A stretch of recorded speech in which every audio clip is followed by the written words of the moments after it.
Now, I would like to invite Jayashree from class 7 for the speech.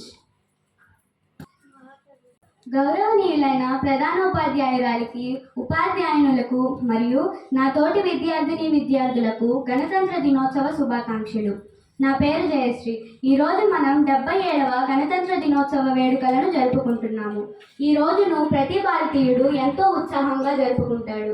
ప్రతి సంవత్సరం జనవరి 26న గణతంత్ర దినోత్సవాన్ని జరుపుకోవడానికి కారణం ఏమిటంటే 1947 ఆగస్టు 15న మనకు స్వాతంత్రం వచ్చినప్పటికీ మన భారతదేశానికి సొంత రాజ్యాంగం లేదు.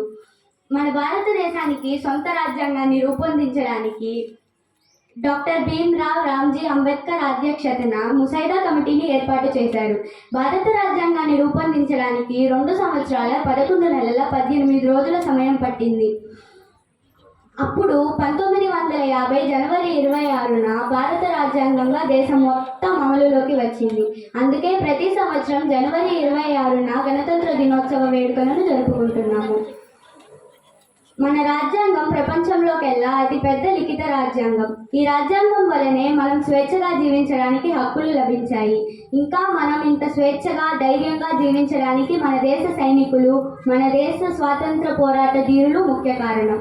అయినప్పటికీ నేటికి మన దేశంలో పేదరికం, అవినీతి, నిరుద్యోగులు, మహిళల భద్రత, రైతుల ఆత్మహత్యలు వంటి ఎన్నో సమస్యలు పెరిగిపోతున్నాయి. వీటిని అధిగమించడానికి మనమందరం కలిసి పోరాడాలి. నాకు ఈ అవకాశాన్ని కల్పించిన పెద్దలందరికీ కృతజ్ఞతలు. జై హింద్. భారత్ మాతాకి జై.